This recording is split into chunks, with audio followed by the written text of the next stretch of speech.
This is the Present Truth 7 channel, and our passage today is found in Genesis chapter 3, reading from verse 7. And the eyes of them both were opened, and they knew that they were naked. And they sewed fig leaves together and made themselves aprons.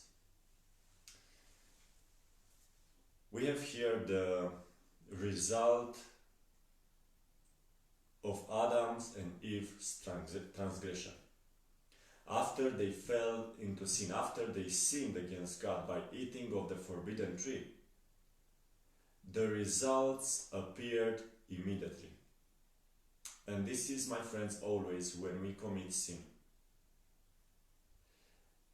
Immediately after sin is accomplished, after sin is committed, there are consequences that come upon us. Now I want us to look at this passage and read it bit by bit and try to understand it. The Bible says here, and the eyes of them both were opened. Now we know that this does not speak of the physical eye. I don't believe their eyes were closed and now they just opened. It does not speak of the physical eye. But here it's the opening of the spiritual eye. In other words, their mind was opened to something new. Something that they were never supposed to know, my friends. And that is the experience, the tragic experience of sin. Their eyes were spiritually open to the realization of guilt. They started to feel and to experience guilt for the first time. They started to feel some strange things.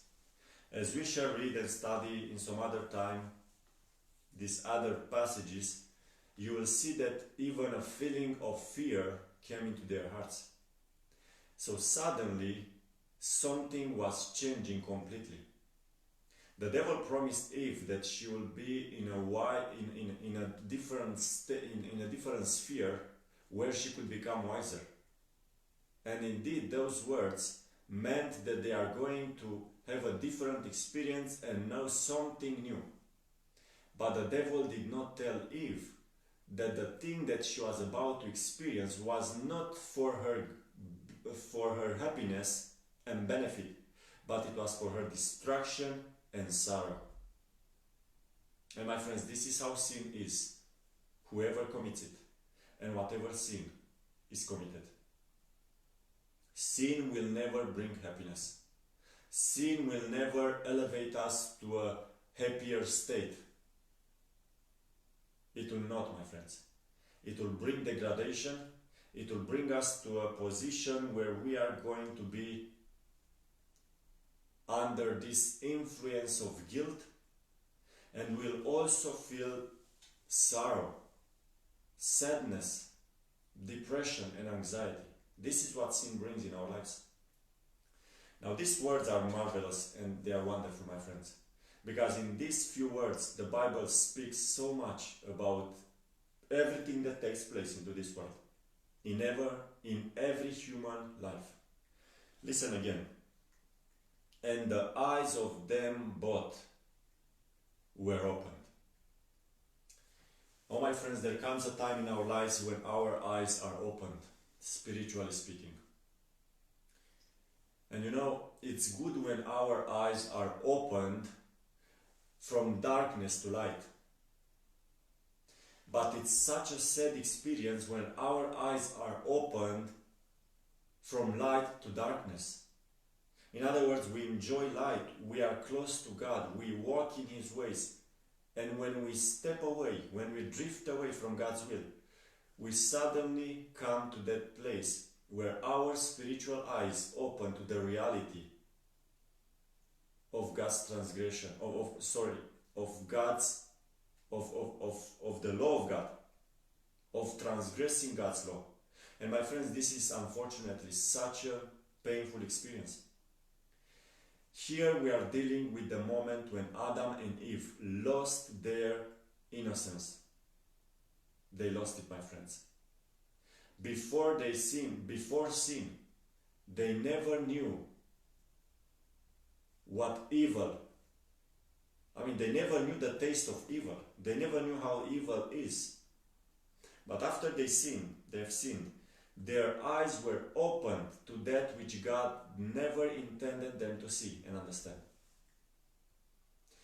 Not only that, my friends, by these words, where the Bible says that their eyes were opened, and we understand the spiritual eye, not only that their minds became now knowledgeable of sin and of evil, but in the same moment, something happened to them.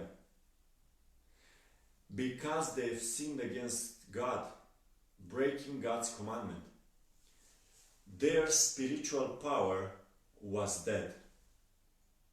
Yes, my friends, God told Adam that in the day that you eat from this tree, you shall surely die. And Adam literally died, and Eve died in that day, my friends. Spiritually speaking, they died. And if you are dead spiritually, I want you to know, my friends, that you are dead. You can still be alive physically, but that makes no difference. Because what gives real meaning to life is the spiritual and the moral part. When you are dead in your sins and trespasses, you are counted as one that is dead all the way. So when God says you shall surely die, definitely when men sinned, their eyes were open to this reality. Their spiritual powers have died, my friends. And from that point onward, I want you to know what happened. When their spiritual power died, they started to see good things as being evil, and they started to look at the evil things as being good. In other words, their mind and their understanding and their process of thinking was completely changed upside down. They started to see things in a total different way. In the wrong way, my friends. And that is what naturally happens to man when he commits sin. They were under the influence of temptation. Do you know, my friends, that temptation has the power to blind you? Spiritually speaking, when you are in the process of temptation and about to commit sin, you are blind. Your mind is captive, is being hypnotized. The devil was able to hypnotize Eve, and then he used Eve to hypnotize Adam, so that they were both blind to what they were doing. And suddenly here they wake up to a very painful realization. They feel the guilt now, they feel the separation, they feel the misery, they feel all that has come as a result of their transgression. My friends, for many of us these words are actually very significant because they are repeated on a daily basis. Many times we come to the moment after we commit sin, we come to this point where our eyes are open now.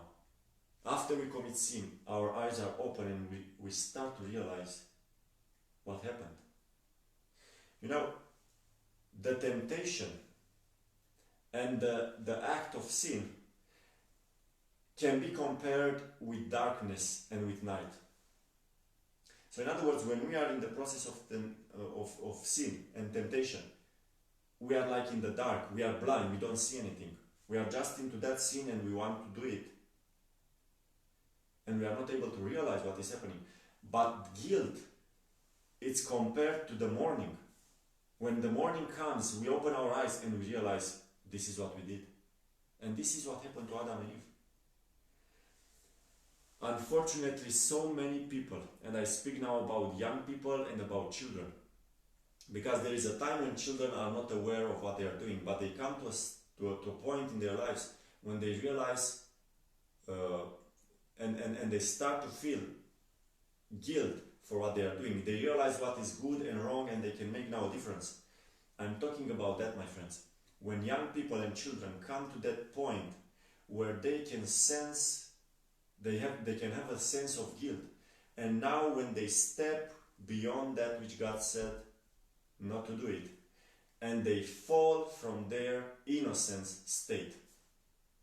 Oh, my friends, here is a great lesson about losing the innocence. So many people are losing their innocence today, and it is the devil's aim to make everyone as soon as possible, as quickly as possible, to lose its innocence. Why? Because then he can make those people under the feeling of discouragement to continue on that pathway.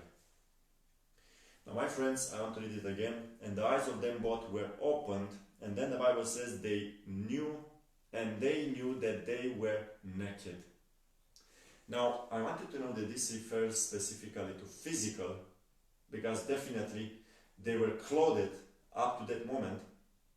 In the spirit of prophecy, we have an information, and it says that they had a garment of light, but now that garment of light was gone.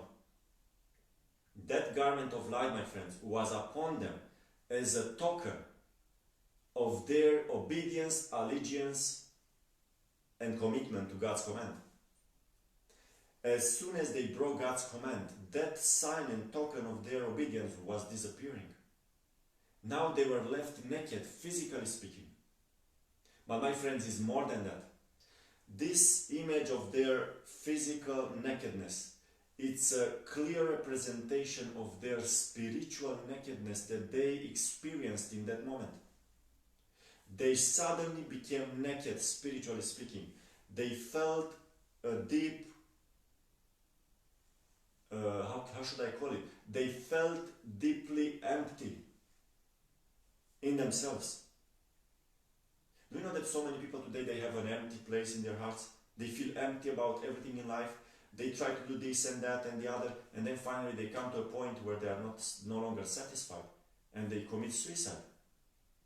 My friends, this emptiness was felt by Adam and Eve, and it's called here nakedness, which is the same thing. They became naked from all perspectives.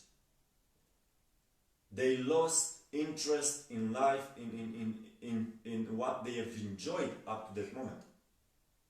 They were naked. And now they started to fear, and they started to have all kinds of feelings. Yes, my friends, sin brings nakedness. And you know that it's impossible for you to bring back that garment that you have lost. My friends, when Adam and Eve sinned, they've lost something that they will never be able to replace it by themselves. It's impossible. Once it's lost, it's lost. I want you to imagine this by an illustration. Let's say that you are going on a ship and you are crossing the Atlantic Ocean in the night. And when you are somewhere in the middle of that ocean, after days of journey, during one night you come out of your room, you go there on the deck, and then by looking around you, everywhere is just water, it's dark, and you take a stone and you just throw it in the water while the ship is moving.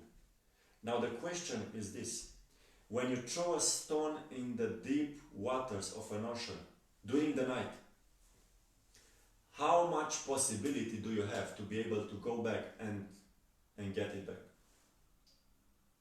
Do you have any chance to find it again? Oh, my friends, the chances are not there. It's impossible. It's literally impossible to find that stone and bring it back. In the first place, it's impossible because you don't know exactly where you threw it. You didn't see that. Then the other problem is that it was while we were moving, so definitely when that stone was thrown, you don't know where that stone was actually sinking, and then even when it sinks, it goes very deep on the ocean floor, and you cannot easily reach there. But even if you can reach there, there are so many other stones on the floor of the ocean. So literally speaking, it is impossible to find it again. And my friends, this is how it was when men sinned. Once they've lost their innocence and purity, it was humanly impossible for them to find it back. They've tried, the Bible says. They've tried to do something. The Bible says they sewed fig leaves together and made themselves aprons. And this word aprons, my friends, it's so significant. The apron is what women wear in the kitchen when they cook. And an apron, it's that part of a cloth which can cover only one side, while the other side it's completely naked. So what is the message here, my friends?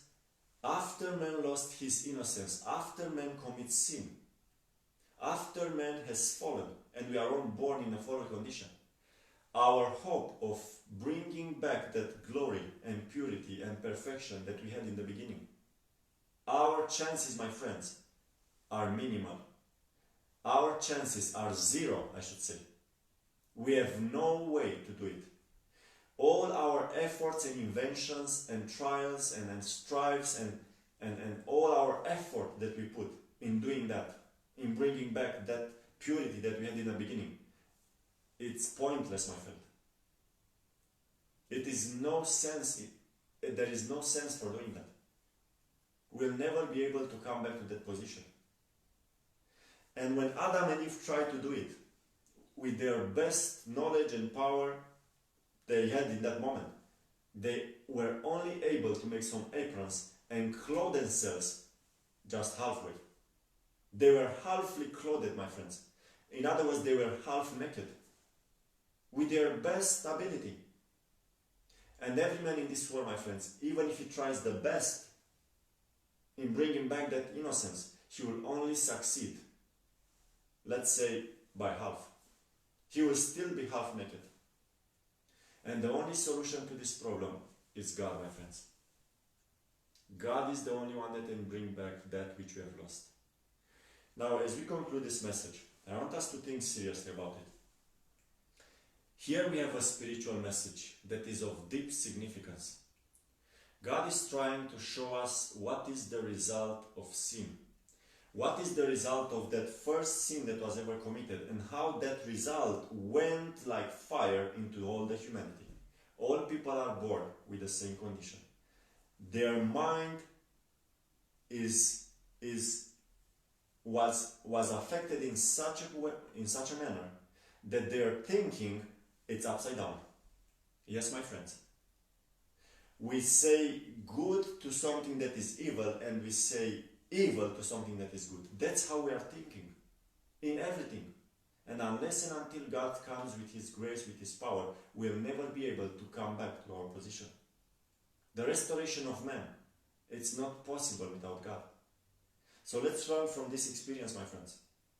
The tragic feeling of pain when sin is committed. Whosoever committed sin will sooner or later have the experience of his eyes, spiritually speaking, being opened, and then he will see himself as he is. And let's ask the Lord, my friends, that our eyes will be open indeed, because unless and until our eyes are open and we see our real condition, what we just did, and that is wrong, that's the only time when we can try to desire and to do something to cover ourselves back again. You see, there are so many people today who commit sin, and definitely they become knowledgeable of the sin, they experience the consequences, the results, but they don't run to God to be clothed. They become satisfied to stay in their naked condition, and that is unfortunate, my friends. But let's thank the Lord for this sense of guilt, because this is what makes us to cry for help, and this is what makes us to desire to be clothed again. And let's thank the Lord also for the feeling the feeling of shamefulness, because if we will not feel shameful about what we do, we'll never desire a change. But let the Lord help us to be led by this shamefulness, by our nakedness, and by our understanding of what we've just done. Let us be led to Christ, because He can clothe us, my friends. And of course, when Christ is clothing us, He will cover us with His righteousness, with His garment of righteousness. But this must be done only when we are willing to come back to that stage, to come back to that position that we have lost.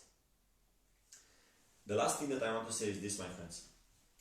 Did you know that physical nakedness today, and there is so much in the world, the more we come close to the second coming, we'll see more nakedness on the streets. And the devil is using especially women to gratify these lustful desires and passions in men by walking naked before men.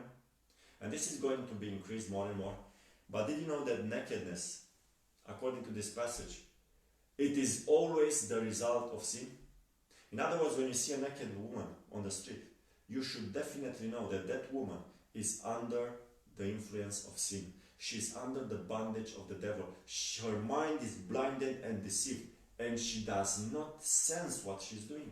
She doesn't realize it. She walks naked, and she does not even feel shameful. My friends, this is what sin does to the mind. It blinds the mind. And she needs to come back to the realization that this is wrong. And when she would see that eventually, then she would cover back. So whoever is naked, he is definitely possessed, my friends. And we have so many examples in the Bible of people who were possessed by demonic forces. And when they were possessed, they were just stripped off naked. And that's a sign of their possession. So let's ask the Lord to get us out of any fellowship with the devils. Let us ask the Lord to take the devil out of our lives. And let us become, my friends, innocent. Let us crave and desire that garment of righteousness, spiritually and physically. We need spiritually to be covered with Christ's righteousness. We need to ask for His power, for His grace, for His love, so that we can be His children again, my friends, and experience that innocent state that man had in the beginning. May the Lord bless us as we continue to meditate and study His Word, upon His Word.